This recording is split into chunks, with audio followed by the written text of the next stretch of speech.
we are discussing an important topic, what is called array synthesis. In the last lecture, we investigated the arrays whose radiation pattern is specified in terms of its nulls. We saw that there are applications where we would like to place some nulls in the specific directions to avoid the interference coming from those directions. So, if the radiation pattern is specified in terms of the nulls of the radiation pattern, then we can synthesize an array by using the circle diagram. That is what we essentially investigated in the last lecture. Today, we investigate one more interesting array, what is called the binomial array, and later on we will go to the general array synthesis. As we have seen, when the number of elements in an array increase, the number of nulls also increase in the radiation pattern. That means there are directions in which there is no radiation. Now, we increase the size of the array because we want to increase the directivity.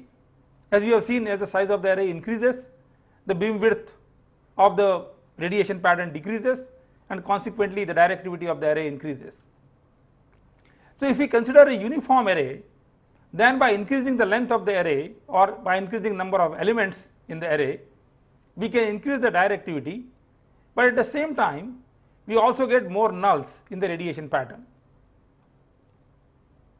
There may be some applications where these nulls are undesirable. We do not want to increase the nulls in the radiation pattern, but at the same time we want to increase the directivity of the array. Precisely that is what is realized by an array, what is called the binomial array. The concept is very simple.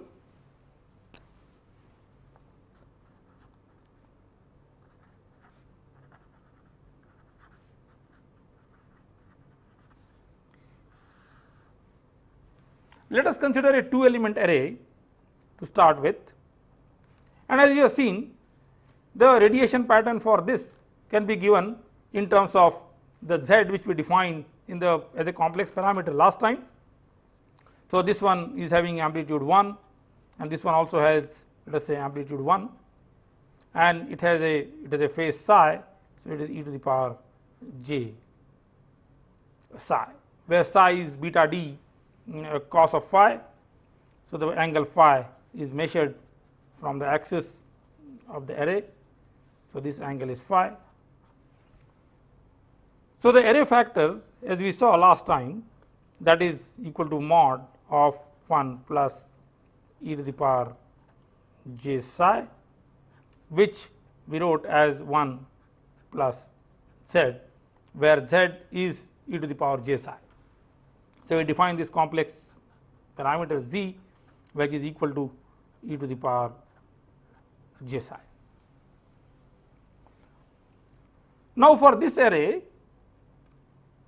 we have a null when z is equal to -1. So, when this quantity goes to 0, we have nulls. So, for this array, the null correspond to z is equal to -1, that is e to the power j psi is equal to -1. So, whenever this condition is satisfied, you get the null in the radiation pattern. Now, if you want that the directivity of the array should be increased, but the nulls should not change in the radiation pattern, one of the simplest way is that if I consider this as a polynomial, and if I take nth power of this polynomial, then the nulls of the function will not be changed. You will have again the nulls which will correspond to z equal to -1, and by expanding this polynomial, then we will get n plus 1 terms which will represent an array. So, as we have seen in the last lecture, a polynomial in Z can represent an array, and an array can be considered as a polynomial. So, if I consider now an array factor which is 1 plus z to the power n, we get the new array factor which is 1 plus z to the power n. So, if I expand this now, this binomially I will get this is 1 plus n C1 z plus n C2 z square plus and so on to plus n Cn z to the power n.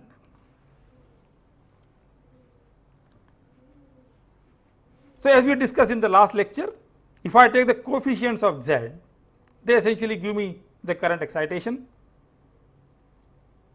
So, now this array factor corresponds to an array which have n plus 1 elements, because there are n plus 1 terms in this polynomial, and the excitation coefficient would correspond to NC1, NC2 up to NCn. So, if I consider an array of n plus 1 elements with the coefficient as 1 NC1, which is equal to n, NC2 which would be n into n minus 1 upon factorial 2 and so on till I go to the last element, which is the NCn, which is again equal to 1. If I have the current excitation which are given by this, then the radiation pattern for this array would have the nulls only which are given by z equal to minus 1. So, the nulls will not change, but the length of the array is increased now. There are n plus 1 elements in the array, and if I look at the current distribution, it will start from 1, that will be n, and then the current will increase up to the center of the array, and again it will decrease. So, you have a symmetric function for the current. So, essentially the current distribution, if I look at the array, it will look something like that,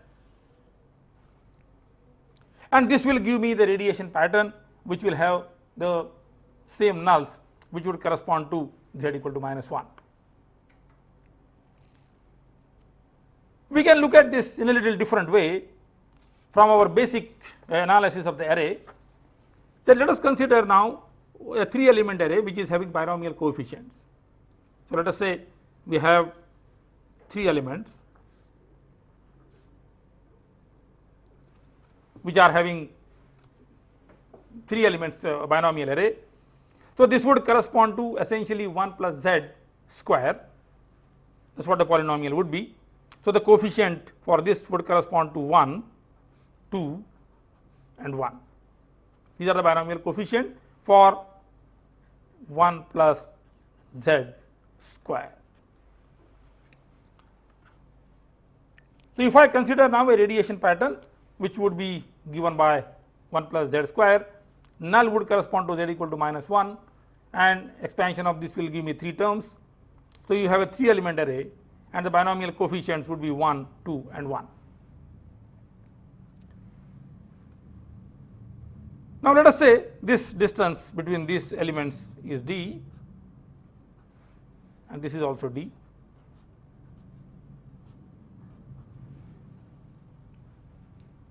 What we can think is this array now is equivalent to having array which is current like this and a current like this. So, this element which is having current amplitude 2, I can say is sum of these 2 elements, 1 and another 1. So, this array of 3 elements I can think of as the 2 arrays, which is one array and this is another array. Now, up till now we have considered the radiation pattern of the individual element which is isotropic. Before we investigate this array, one can ask a question: if the array elements were not isotropic, if they had some intrinsic radiation pattern, how would the array analysis change? So, the question we are asking before we investigate this is, if we consider an array of n elements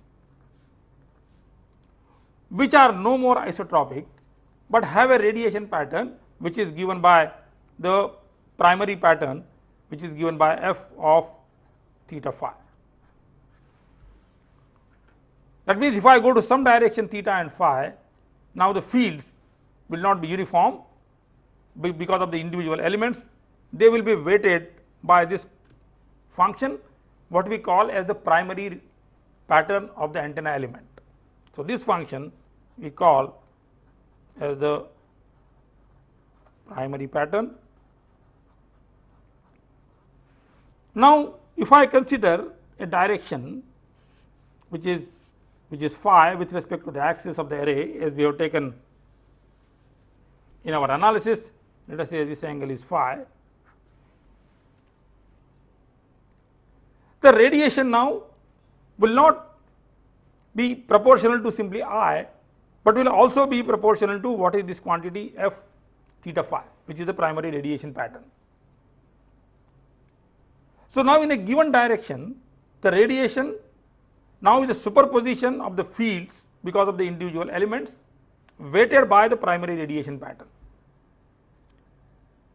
So, if we consider that all the elements are identical, so they have their primary radiation patterns which are identical, all the radiations from different elements will be weighted by the same factor in a given direction. So, I can write down now the radiation pattern for this array,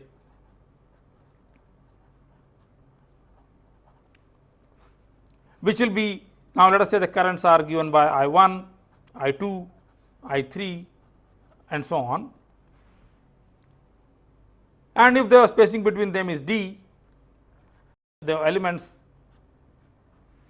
and if the progressive phase shift between the elements is delta, then we define this quantity psi, which is beta d cos phi plus delta, and the array pattern as we discussed is equal to I1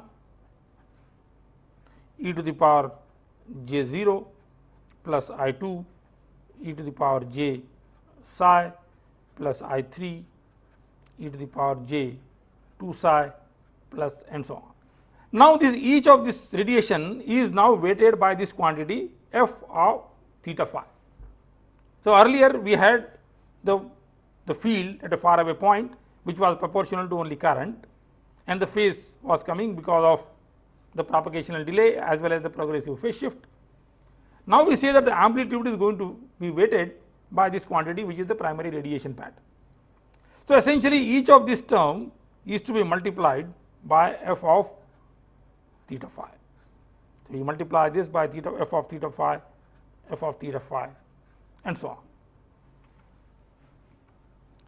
which is nothing but saying that we have this pattern f of theta phi, which is multiplying the pattern I1 plus I2 e to the power j psi plus I3 e to the power j 2 psi plus and so on. Now, this quantity represents the radiation pattern which we would get assuming the elements to be isotropic. So, this quantity we simply call as the array factor,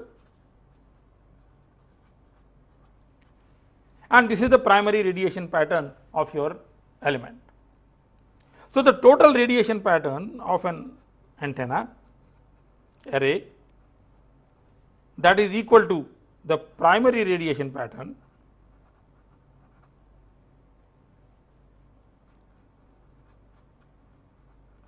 multiplied by the array factor. So, even if we have the antenna elements which do not have isotropic radiation pattern, but the elements are identical, that means their primary radiation patterns are same, we can still treat the array to be isotropic element array, and whatever radiation pattern we get, that we call as the array factor, finally we multiply that array factor by the primary radiation pattern of the antenna element.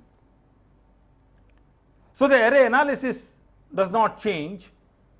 Whenever we have an array of non-isotropic elements, first we replace those elements by isotropic sources, find out the radiation pattern, what we call as array factor, and then that array factor we multiply by the primary radiation pattern of the antenna element, and we will get the total radiation pattern.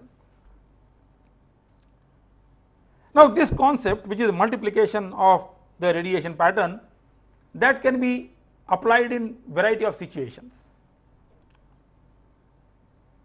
It is possible that intrinsically the antenna element does not have a radiation pattern, it is isotropic, but I can combine some of the elements and I can treat that combination as a basic element, which will then have a radiation pattern, which I can call as a primary radiation pattern, and so on. Precisely that is what we will do in the analysis of this binomial array. So, here initially we have the elements which are isotropic elements, and now we are saying that we have a 3 element array which has a current distribution 1, 2 and 1, and then we said this is equivalent to saying that there are 2 elements here which are having the amplitudes 1 and 1.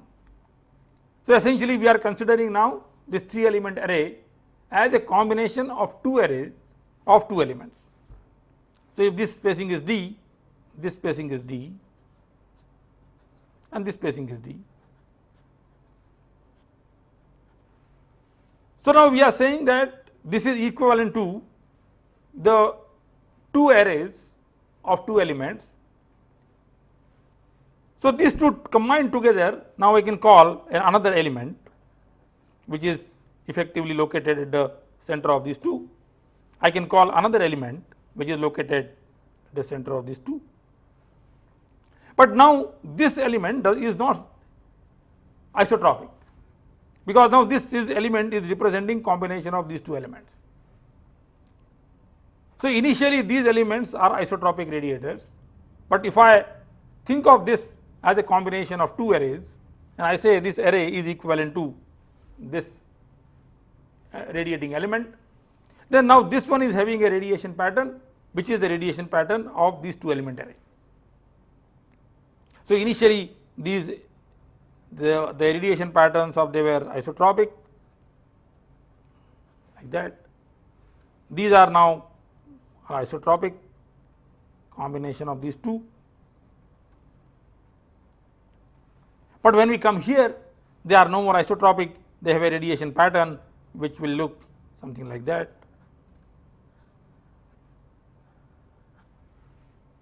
So, in this case your phi of theta phi is equal to 1 because the radiation pattern is isotropic, whereas now in this case you have a pattern which is phi of f of phi. So, essentially what we can do is first we can find out the radiation pattern of these 2 elements which is f of phi, then you find out the radiation pattern of this, product of the 2 will give the radiation pattern which is the radiation pattern of this 3 element array. So, for this, since the spacing is d, we can write here this psi which is beta d cosine of phi. So, for these 2 elements when we combine, we have a primary radiation pattern f of phi which is the array factor for these 2 elements, that would be given as f of phi would be equal to 2 times cosine of psi by 2. Now, if we consider the 2 elements which are again separated by a distance d, the array factor for these 2 elements also is given by cosine of psi by 2 because d is same. So, the total radiation pattern is nothing but product of this with the radiation pattern of these 2 elements which is again cosine of psi by 2. So, the total pattern which we get for this binomial array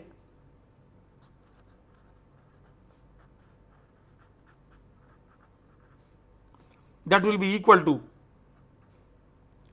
the f of phi multiplied by the array factor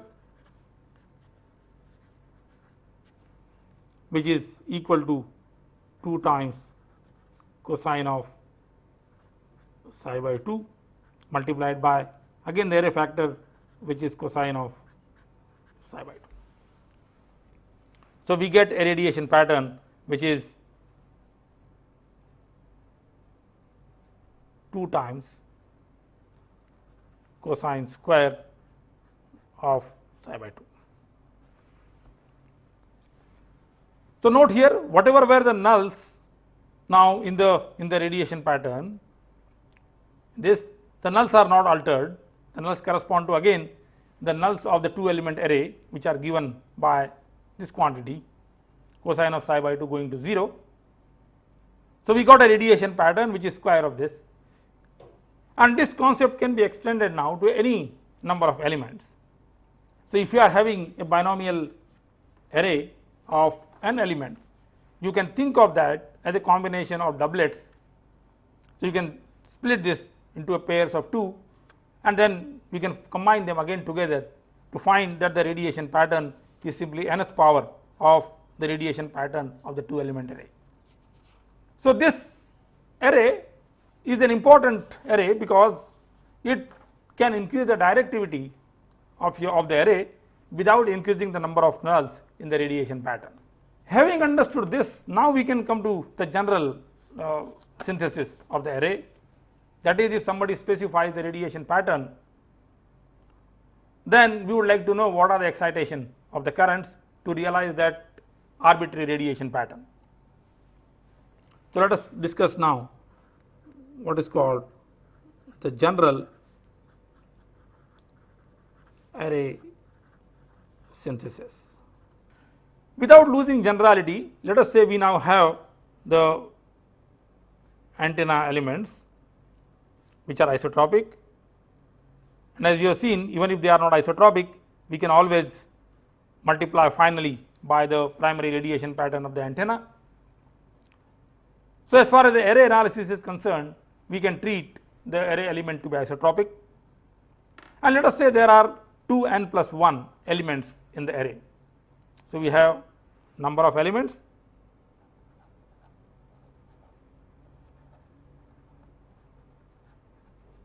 which are 2n plus 1, and let us assume that these elements are excited with the currents which are having conjugate symmetry. So, let us say we have this center element, this one, for which the current is given by I0, and then we have the currents which are on this side, which is I1, I2 and so on up to In, and on this side you have the currents which will be I1 conjugate, I2 conjugate and so on up to In conjugate. So, we are assuming essentially that there is an array which is having odd number of elements, and there is a symmetry in the current distribution in the sense that the amplitude of the currents are symmetric and the phases of the currents are antisymmetric. So, if this phase is delta, this will be minus delta and so on. Now, this quantity is here I can write down in terms of real and imaginary part. So, explicitly we can say that current of, let us say, kth element, that is I of k, is given by a k plus j b k. We can now do the array analysis essentially on the lines similar to what we have done earlier. We consider a point which is very far away from the array in a direction, let us say phi. So, this is the axis of the array. Let us say this angle is phi, and let us say we measure now the distances from this reference element, which is the center element, which is having current I0. So, the distance between the elements is d, and we can define this quantity now psi, the array phase psi, which is equal to beta d into cosine phi, We are not considering here the progressive phase shift explicitly, because that can be absorbed into the phase of this current, because we are considering now these currents which are complex in nature. So, whatever progressive phase shift we want to put on the array, that can be absorbed into these complex currents. So, we can define therefore the array phase which is simply beta d into cosine of phi. Once we do this, then now we can write down the array factor for this by simply summing up the fields which are induced by the individual antennas. So, applying simply superposition, we can now write down the array factor, which is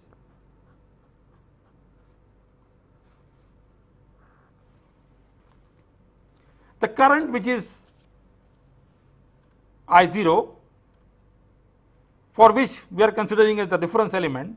So, the phase for this will be 0, then this will be having a phase which will correspond to this psi. So, I1 e to the power j psi, I2 e to the power 2 j psi, and so on, and same thing we can do for the thing on the other side. So, we can write here I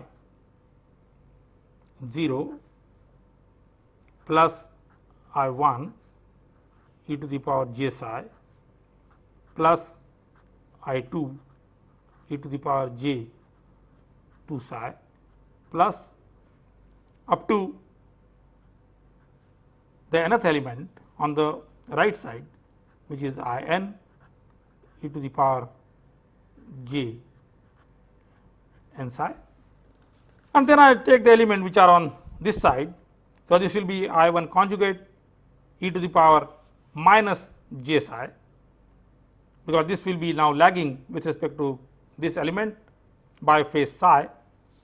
So, you get here plus I1 conjugate e to the power minus j psi plus I2 conjugate e to the power minus j 2 psi plus and so on till In conjugate e to the power minus j n psi. Now, we can combine the terms of this, and noting that this I1 e to the power j psi and I1 conjugate e to the power minus j psi, they are complex conjugate of each other. This array factor we can write as I0 plus I1 e to the power j psi plus I1 e to the power j psi conjugate. This gives me I1 conjugate e to the power minus j psi plus so on, and the last term would correspond to In e to the power j psi plus In e to the power j n psi conjugate. Now, this thing can be combined together. This is the quantity which is I1 e to the power j psi and the conjugate of that. So, this essentially gives the real part of this quantity, 2 times the real part of this. So, we can write down the array factor as I0 plus 2 times real part of I1 e to the power j psi plus 2 times real part of I2 e to the power j psi plus and so on, 2 times real part of In e to the power j n psi. Now, noting that this current Ik we can write in terms of its real and imaginary part as Ak plus jBk, we can substitute into this, and that gives the real part of I k e to the power j k psi, that is equal to real part of a k plus j b k e to the power j k psi. Now, if I take this I can expand as e to the power j k psi is equal to cosine of k psi plus j sine of k psi. So, from here we can get this quantity, a real part of I k e to the power j k psi, that is equal to real part of a k plus j b k into cosine of k psi plus j sine of k psi.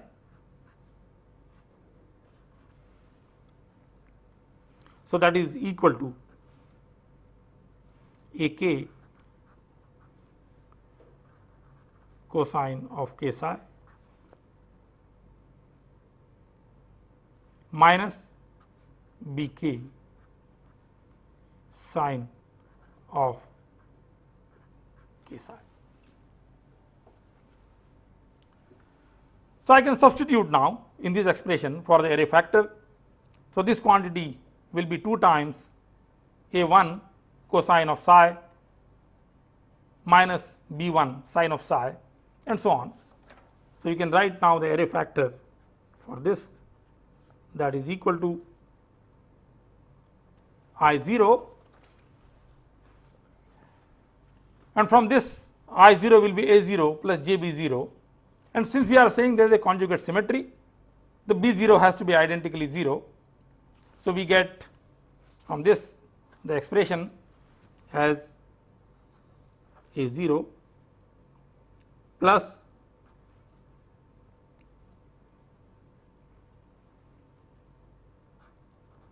a 1 cos of psi minus b 1 sine of psi plus 2 times, there is a factor 2 here in this expression. So, 2 times this quantity plus 2 times a 2 cos of 2 psi plus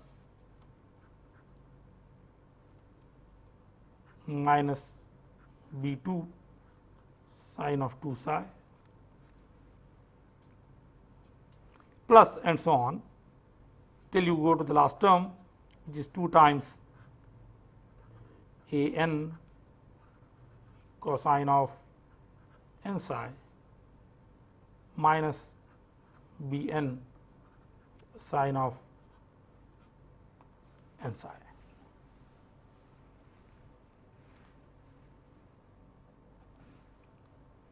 We can write down this term on cosine in one summation and sine in another.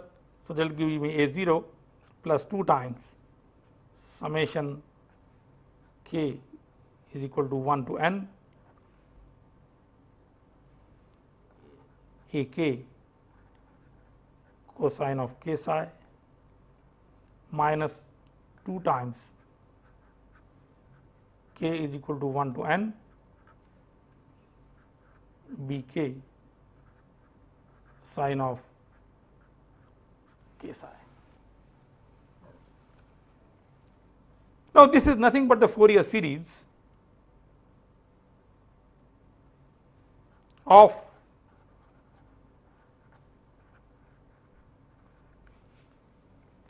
this quantity array factor.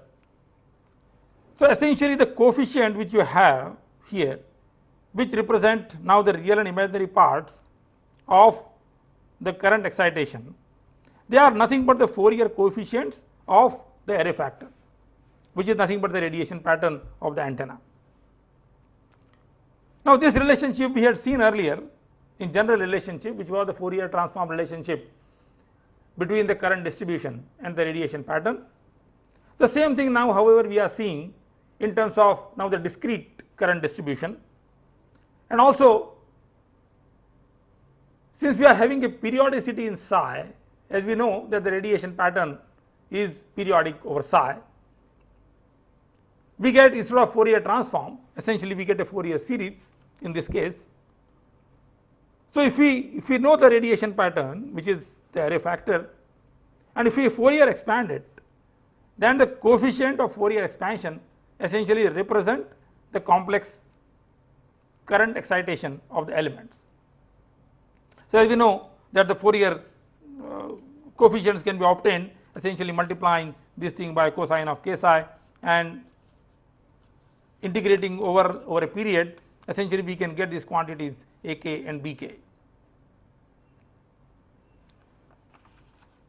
So now what we see from here is that the radiation pattern essentially is given by the Fourier series expansion of this, and larger the number of coefficients in this Fourier series, better will be the approximation to the array factor. In fact, we can say that if we take the infinite terms in the Fourier series, then this array factor, which is periodic over psi, can be exactly represented. So what that means is that by increasing the number of elements in the array, we can increase the accuracy of the realization of a given radiation pattern. So now while designing the arrays, we can have two constraints.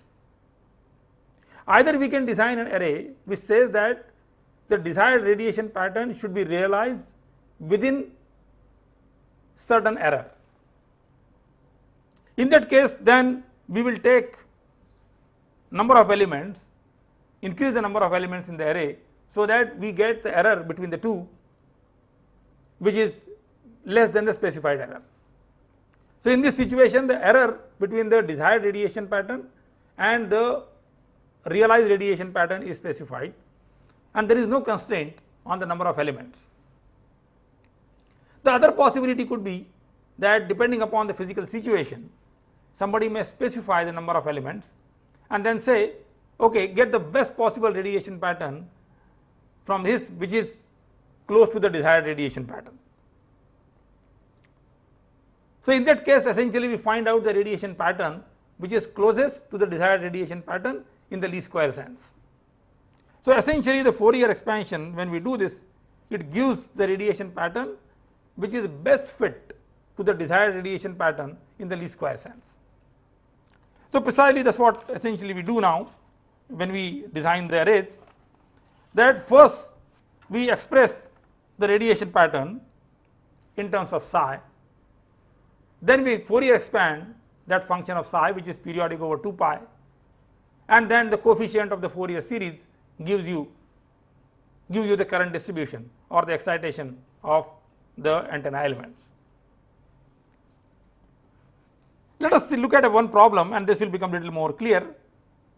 So let us say we want to design an array of 5 elements, and the array is broadside in nature, and its radiation pattern is a sectorial radiation pattern with 60-degree sector angle. So let us consider a problem, design an array of 5 elements.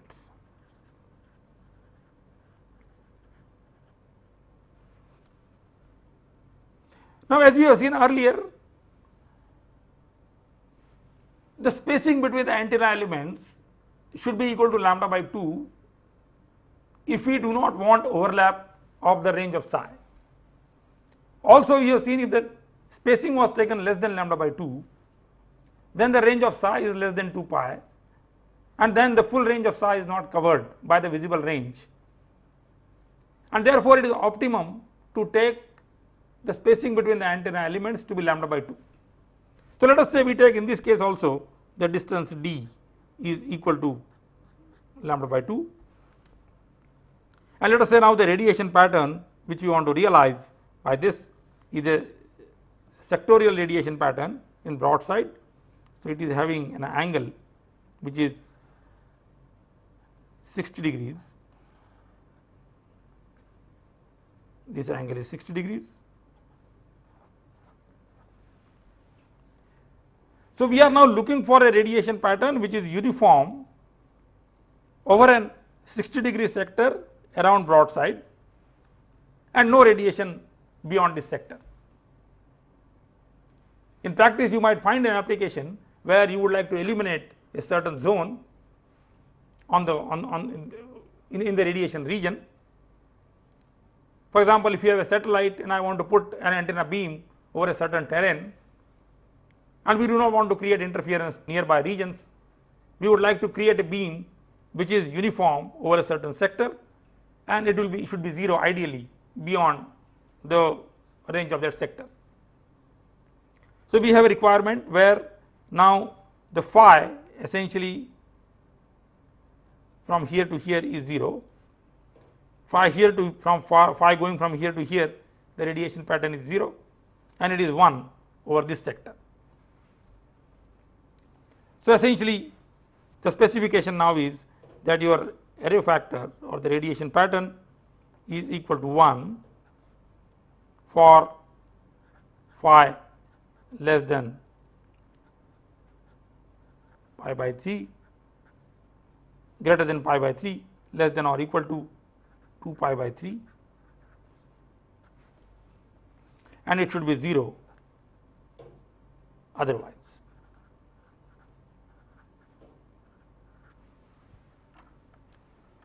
So, we want to find out now the excitation of the antenna elements which would produce this radiation pattern. Now, as we have seen earlier, first we have to find out the radiation pattern in the psi domain. So, psi will be beta d cosine of phi, and since we are taking d as lambda by 2, this is 2 pi divided by lambda into lambda by 2 cosine of phi, which is pi cosine of phi. So, now the array factor in terms of psi, which is f of psi, will be equal to 1 for this range of phi, and if I substitute that in this, I get the values of psi minus pi by 2 to pi by 2. So, essentially now we are looking for a function radiation pattern which is a function of psi, which is 1 over a range of minus pi by 2 to plus pi by 2 and is 0 elsewhere. So, if I plot now the radiation pattern in psi domain, this is f of psi, this is pi by 2 plus minus pi by 2, 0, and this is pi, this is minus pi. So, as we mentioned, the periodicity is over 2 pi. So, the function which we want to Fourier expand is this function. Its value is 1 and it is 0 in this range, 0 in this range. Firstly, we will note for this that this function is symmetric as a function as psi.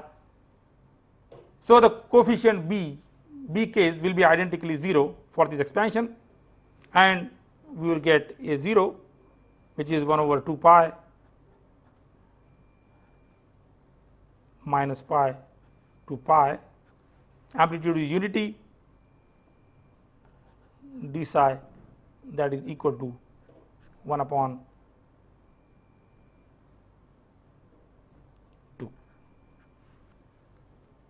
and we can get here this quantity ak that is equal to 1 upon 2 pi. Now, note here this function is 1 only from minus pi by 2 to plus pi by 2, that is why you get this quantity which is 1 over 2. Similarly, this one is from minus pi but this quantity is only 1 over minus pi by 2 to plus pi by 2. So, we can as well put the limits as minus pi by 2 to plus pi by 2 cosine of k psi d psi, that will be equal to 1 upon k pi sine of k pi by 2. And bk's are identically 0 because this function is a symmetric function in psi. So, essentially now we get the current coefficients for this, which would be a 0 which is 1 upon 2, then we have a 1 which is, if I put k equal to 1 in this will be 1 upon pi. So, a1 will be 1 upon pi, a2 will be, when I put k equal to 2, this will become sine of pi which is 0. So, a2 will be 0, a3 is equal to minus 1 upon 3 pi when I put k equal to 3, and so on. These are the coefficients which we essentially get.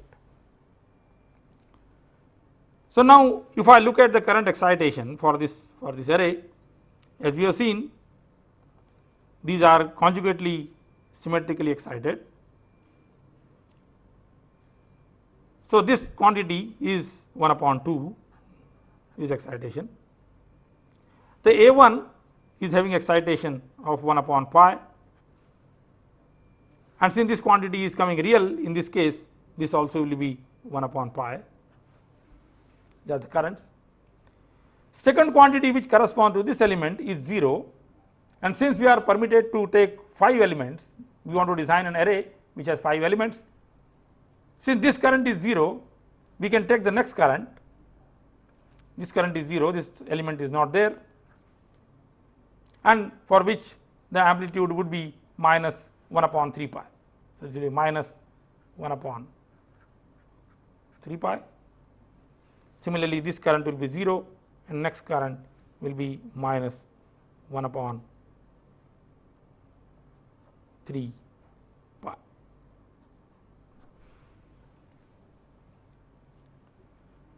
So, the array essentially which we get, which is 5 element, will be this. This is one element, this is another element, this is another element, then this element and this element. So, though we started initially with an array which is uniform array, that spacing between the adjacent element was same, which was lambda by 2, in synthesis process we essentially end up into an array which is non-uniform, because this current is now 0. So, you may say that we have 5 elements, but the spacing between the elements is not same. This spacing is double of the spacing between these 2 elements. So, essentially now if we excite this array with these coefficients, then we can get a radiation pattern which will be the sectorial radiation pattern of this nature. So, essentially the array synthesis problem is a rather straightforward problem. Once the array pattern is specified in phi domain, and if we take the inter element spacing to be lambda by 2, then the visible range of psi is equal to 2 pi, which is the periodicity of psi. So, the steps involved now in the synthesis are as follows. First, you take the radiation pattern which is specified in the physical angle phi, convert this pattern, radiation pattern in phi, to the radiation pattern in psi, which is the array angle psi. So, you get now the function which is periodic over psi equal to plus minus pi. Then you find out the Fourier coefficients for this function, and the coefficient of the Fourier series essentially will give you the current distribution. So, by doing this and by increasing the number of elements to any arbitrary number, essentially one can realize the radiation pattern which could be as accurate as possible to the desired radiation pattern. So, as we mentioned, there are two possibilities. One is if the number of elements are specified, then we get a radiation pattern which is the best fit to the given radiation pattern. If the number of elements are not specified, but the error is specified, then one can get the number of elements which would be give the error between the desired and the synthesized radiation pattern less than the specified error. So, this essentially completes the discussion on the array analysis and synthesis. That is, if the antenna array is given to you, we can find out the radiation pattern, but in practice the problem is opposite, that somebody specifies the radiation pattern and we have to find the current distribution. So, array synthesis essentially provides you a formulation which can give you the excitation of the currents for a given radiation pattern.